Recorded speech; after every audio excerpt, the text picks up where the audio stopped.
یہ بڑے اچھے اوصاف کا مالک تھا، رات دن عبادت میں مصروف رہنے والا، اس کے یہ اوصاف دیکھ کر مجھے اس سے بے اختیار عقیدت اور محبت ہو گئی، اور میں اس کی خدمت میں بہت زمانے تک تھا۔ جب اس کی بھی موت کا وقت قریب آیا، دیکھو کن کن لوگوں کو دفن کر رہے ہیں حضرت سلمان اپنی آنکھوں میں۔ جب اس کی بھی موت کا وقت آیا تو میں بہت ہی رنجیدہ افسردہ ہوا اور روتے ہوئے اس کی خدمت میں عرض کی کہ حضرت اب میرے لیے کیا حکم ہے؟ آپ میرے مرشد تھے، رہنمائی کرنے والے تھے، پادری تھے، ہمارے فادر تھے، اب میں کہاں جاؤں؟ میرے لیے کیا حکم ہے؟ میں کس سے تعلیم حاصل کروں؟ اس نے لڑکھڑاتی ہوئی زبان سے کہا، بیٹا موصل میں ایک شخص رہتا ہے جو ہمارے ہی مشن پہ قائم و دائم ہے، ہمارے ہی مشن پہ قائم ہے، تم اس کے پاس چلے جانا، جب میں مر جاؤں گا تم اس کے پاس چلے جانا۔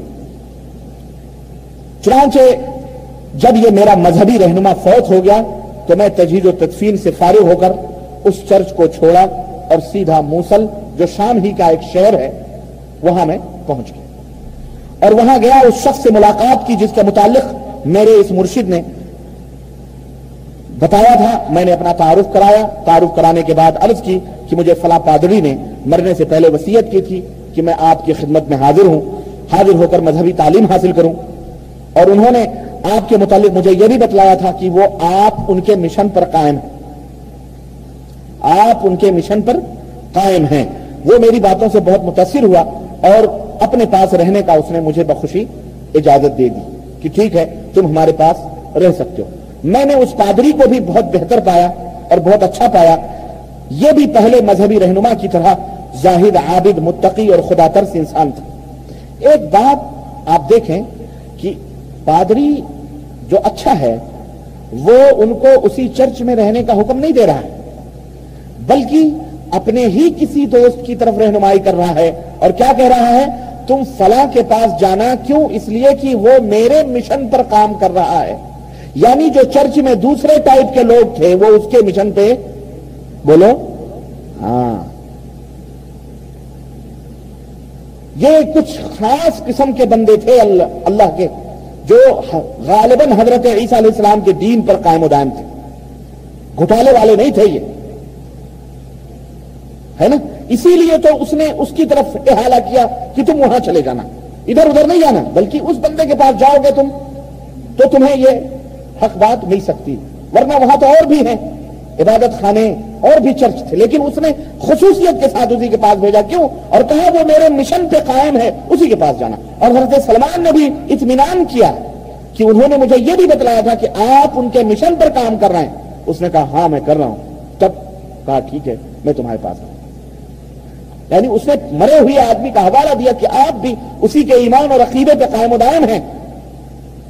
اس نے کہا ہاں میں اسی کے ایمان اور عقیدے پہ قائم ہوں۔ کہنے لگے میں نے وہ اس کو بھی بڑا ہی مذہبی رہنما، عابد، زاہد، متقی میں نے پایا، اور بڑا ہی اللہ سے ڈرنے والا بندہ تھا، لیکن تھوڑے ہی عرصے کے بعد اس کا بھی آخری وقت آ پہنچا اور وہ بھی مر گیا، وہ بھی مر گیا۔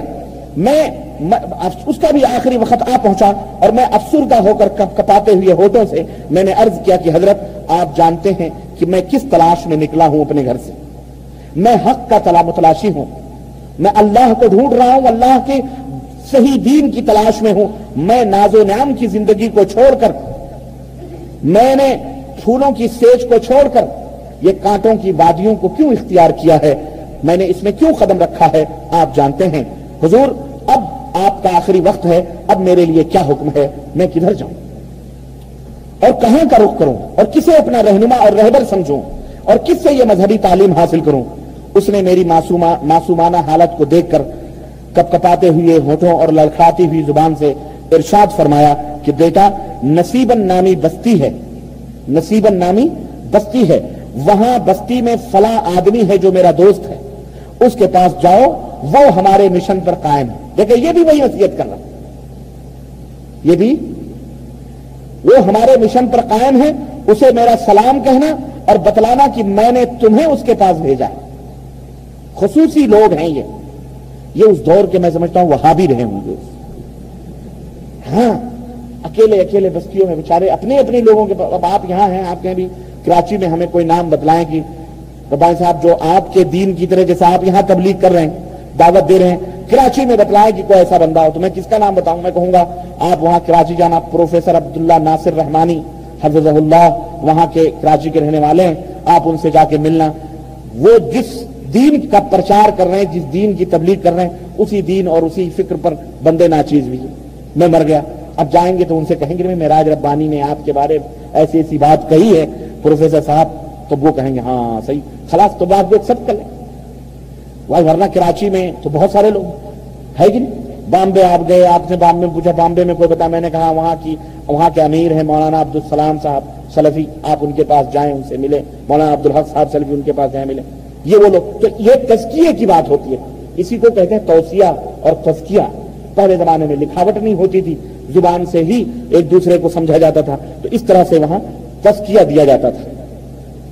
چنانچہ کہتے ہیں کہ نصیب وہ بھی جب اسے بھی میں لحد میں اتار دیا اور اسے کفنا دفنا دیا, تو میں سیدھا نصیباً بستی میں گیا اور اسی مذہبی رہنما کے پاس پہنچ گیا جو اس بستی میں رہتا تھا. میں نے اپنا تعارف کرایا, اور تعارف کرانے کے بعد میں نے اپنے سابقہ مذہبی رہنما کا ان سے سلام پیش کیا, اور یہ بھی پیغام دیا کہ انہوں نے مجھے آپ کی خدمت میں بھیجا ہے کہ میں مذہبی تعلیم حاصل کرنے کا متمنی ہوں, اور کامل اور مکمل استاد کی تلاش میں میں آپ کے پاس پہنچا ہوں.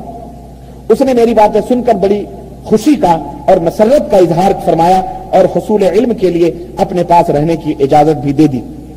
چنانچہ یہ بندہ بھی پہلے دونوں کی طرح بڑا ہی عابد اور بڑا ہی زاہد اور بڑا ہی متقی اور بڑا ہی خدا ترس انسان تھا, لیکن اللہ کا کرنا ایسا ہوا کہ اسے بھی موت نے زیادہ مہلت نہ دی, اور وہ بھی موت کے قریب ہو گیا.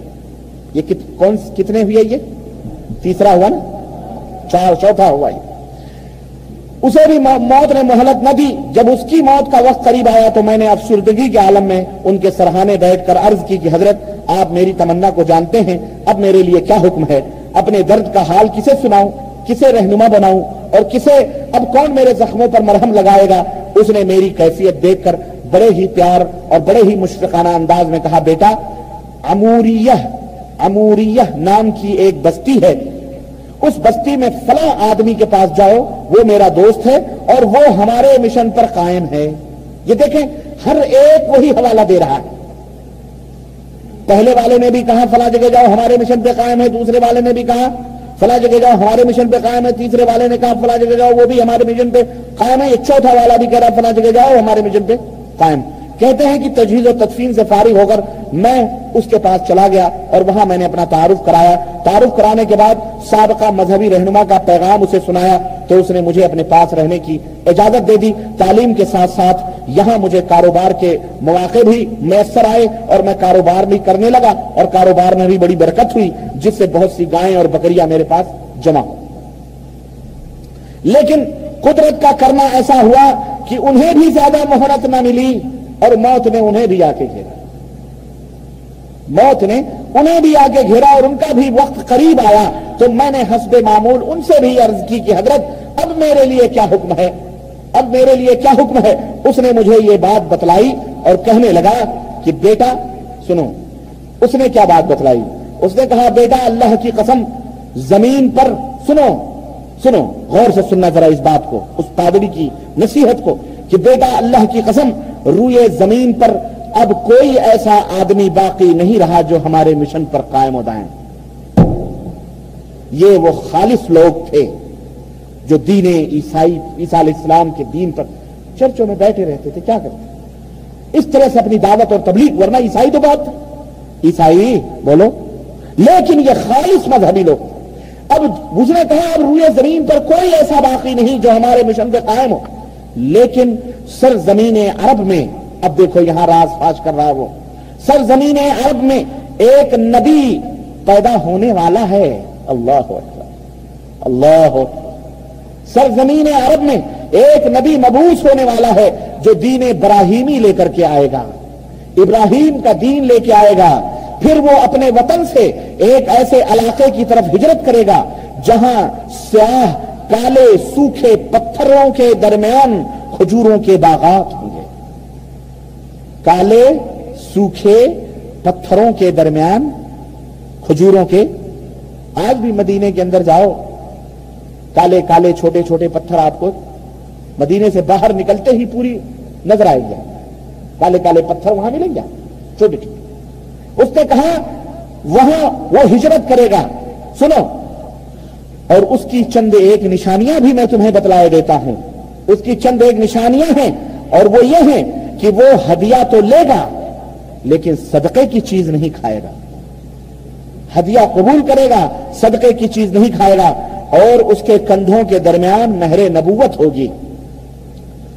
اگر آپ وہاں جانے کی طاقت رکھتے ہو تو میری نصیحت ہے، اگر آپ طاقت رکھتے ہیں عرب جانے کی تو میری نصیحت ہے کہ وہاں ضرور جائیں۔ اللہ اکبر، پادری کہہ رہا ہے وہاں ضرور جائیں اور ان سے ضرور ملیں، ان سے ضرور ملاقات کریں۔ اس مذہبی رہنما، چنانچہ کہتے ہیں حضرت سلمان فارسی کہ اس مذہبی رہنما کے مرنے کے بعد بہت عرصے تک میں اموریہ بستی میں رہا لیکن مجھے عرب جانے کا کوئی موقع نہیں ملا۔ اچانک ایک مرتبہ قبیلے بنو کلب کے عرب تاجر ملک شام میں آئے اور یہاں سے ان کا گزر ہوا، تو میں نے ان سے کہا کہ اگر تم مجھے بھی اپنے ساتھ عرب لے کے چلو تو میں اس صحبت کے عوض تمہارے ساتھ جو سفر میں کروں گا اس کے عوض میں یہ ساری بکریاں اور ساری گائیں میں تمہیں فری میں دے دوں۔ چنانچہ انہوں نے کہا ہمیں یہ سودا منظور ہے، ہمیں یہ سودا منظور ہے۔ اب ذرا عربوں کا حال سنو۔ ہاں، کہتے ہیں کہ میں نے سارا مال ان کے حوالے کر دیا، سب لے لیا اس نے، بنو کلب کے لوگوں نے سارا مال ان سے ہتھیا لیا، لے لیا، اور کہتے ہیں انہوں نے مجھے اپنے ساتھ گھوڑے پر یا اونٹ پر جس پر بھی سوار کروا لیا اور چلے۔ جب ہم وادی القرا میں داخل ہوئے، یعنی مکہ پہنچے، جب ہم مکے کے وادی میں جب ہم پہنچے تو انہوں نے میرے ساتھ دھوکہ کیا، انہوں نے میرے ساتھ کیا کیا؟ دھوکہ کیا، اور مجھے ایک یہودی کے ہاتھوں بیچ دیا۔ ہاں، یہ کفیل کفالت چلتی ہے نا، وہی یہ حرام کاری پہلے سے چل رہی تھی، کیا کہ 200 روپے دے دو چاہے جہاں کام کرو، بیچ دیتے ہیں آپ، ہاں 200 ریال کی جو کرتے ہیں نا، یہ حرام ہی تو ہے، یہ حرام ہے، کفالت کو بیچ دیتے ہیں کہ چلو کہ، اور ان کو بیچ دیا، 200 ریال دو چاہے جہاں کام کرو، آزاد ہو تم، کیا ہو تم؟ آزاد ہو، بلکہ ان کو حرام کی پیسے دیتے رہو۔ انہوں نے بھی وہی کیا، دھوکہ کیا اور یہودی کے ہاتھوں اس کو بیچ دیا۔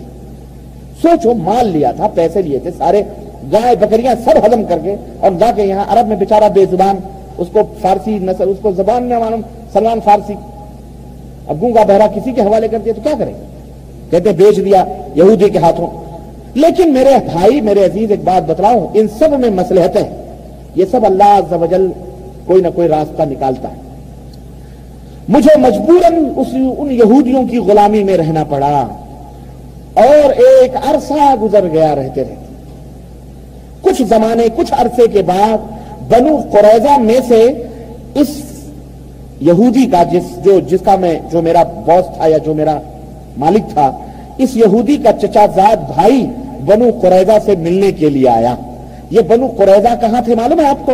یہ مدینے کے قریب میں بنو قریظہ والے رہتے تھے، قبیلہ تھا بنو قریظہ کا، وہاں وہ رہتے تھے۔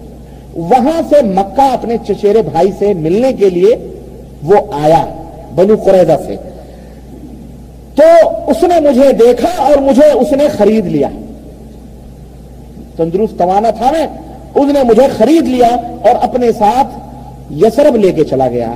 یثرب یہ مدینہ منورہ کا پرانا نام ہے، ہجرت سے پہلے، نبی کریم صلی اللہ علیہ وسلم کے ہجرت سے پہلے مدینے کا نام کیا تھا؟ یثرب، یا سارابا، یثرب، اس کا نام یثرب تھا۔ پھر اللہ کے نبی نے اس کا نام بدل دیا اور اس کا نام طیبہ رکھا، کیونکہ یثرب ایک بیماری تھی، اللہ کے نبی نے کہا خلاص اس کو ختم کرو، ایک بیماری وہاں پڑتی تھی، تو اللہ کے نبی نے دعا کی کہ اللہ تعالیٰ اس بیماری کو آئندہ اس مدینے میں نہ آئے، تو آج تک وہ بیماری مدینے میں آئی ہی نہیں، اللہ کے نبی کی دعاؤں کی برکت، اور اللہ کے نبی نے اس کا نام یثرب سے بدل کر کے کیا رکھا؟ طیبہ۔ اس کا کیا نام رکھا؟ طیبہ، اسی کو طیبہ، مدینہ طیبہ بھی کہا جاتا ہے۔